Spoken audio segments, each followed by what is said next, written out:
యోగ్యుడైన దేవునికి మహిమ కలుగునుగాక. ప్రియ స్నేహితులందరికీ దివ్య వాక్యోదయం.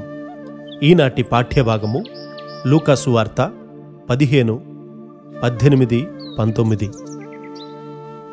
తండ్రి, నేను పరలోకానికి విరోధముగాను నీ ఎదుట పాపము చేసి తిని ఇక మీదట నీ కుమారుడనని అనిపించుకొనుటకు యోగ్యుడను కాను.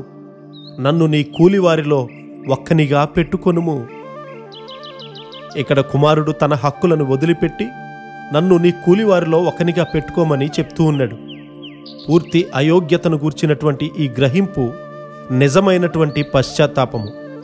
నీ కుమారునిగా ఉండడానికి ఉన్న హక్కులన్నిటినీ వదిలేస్తున్నాను అని మాట్లాడుతూ ఉన్నాడు. అతని తండ్రి చాలా పెద్ద వ్యక్తి, అందువల్ల నా హక్కులను వదిలివేస్తున్నాను అని చెప్పడం అంత తేలికైన విషయమేమీ కాదు. ఇవి మన హక్కులు అని తలంచిన వాటి కొరకు మనం ఏ విధంగా పోరాడతాం? పరిశుద్ధపరచబడిన మన స్వభావము తన హక్కుల కొరకు పోరాడుతుంది. ప్రియ స్నేహితులారా, నిజమైన పశ్చాత్తాపము అన్ని హక్కులను పరిత్యజిస్తుంది. నీ కృప మీద నన్ను నేను సమర్పించుకుంటాను. ఇది మాట్లాడినంత సులభమేమీ కాదు.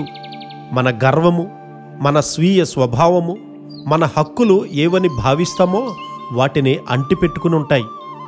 మన హక్కుల జోలికి ఎవరైనా వస్తే మనం ఎంతగానో కోప్పడిపోతాము. సిలువ దేని కొరకు నిలబడుతుందో ఆ సిలువ వేయబడే అనుభవము మనము పొందము. నా హక్కులు కాలరాయబడ్డాయి, నా హక్కులు దోచుకోబడ్డాయి అనే భావమే మన కష్టాలన్నిటికీ కూడా మూలం. కాబట్టి భర్తలు తమ భార్యల మీద కోప్పడతారు, భార్యలు కూడా తమ భర్తల మీద కోపపడేవారు అనేక మంది ఉన్నారు. మానవ సంబంధాలు ఈ విధంగా సాధించబడుతూ ఉన్నాయి. అక్కడ విరిగిన స్థితి గాని, సిలువ వేయబడడం గాని లేదు. అప్పుడు కుమారుడు తండ్రితో, నేను పరలోకానికి విరోధంగాను నీ ఎదుట పాపము చేసి తిని ఇక మీదట నీ కుమారుడనని అనిపించుకోవడానికి యోగ్యుణ్ణి కాను. ఇవన్నీ మాట్లాడే సమయం తండ్రి ఆ కుమారునికి ఇవ్వలేదు. అయితే తండ్రి ప్రేమను బట్టి అతనిని మాట్లాడనీయలేదు. హక్కులను పూర్తిగా వదులుకునే స్థితికి వచ్చినప్పుడు మాత్రమే నీవు దేవుని కృపను మెచ్చుకోగలుగుతావు. యోగ్యత లేకుండా దేవుని కృపను అపరిమితంగా మనము పొందాము, కానీ మనం కృతజ్ఞతతో ఉన్నామా? అయితే తండ్రి తన దాసులను చూచి, ప్రశస్త వస్త్రము త్వరగా తెచ్చి వీనికి కట్టి వీని చేతికి ఉంగరము పెట్టి పాదములకు చెప్పులు తొడిగించుడి అని తండ్రి మాట్లాడుతూ ఉన్నారు. వస్త్రాలు హోదాను తెలియజేస్తాయి.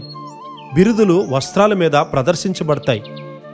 తండ్రి తన కుమారునికి గృహంలో శ్రేష్టమైన వస్త్రాలిచ్చి హోదాను స్థిరపరచాలని కోరుకుంటూ ఉన్నాడు. మన హక్కులను మనము విసర్జించలేదు గనుక మనము మన హోదాను అనుభవించడం లేదు.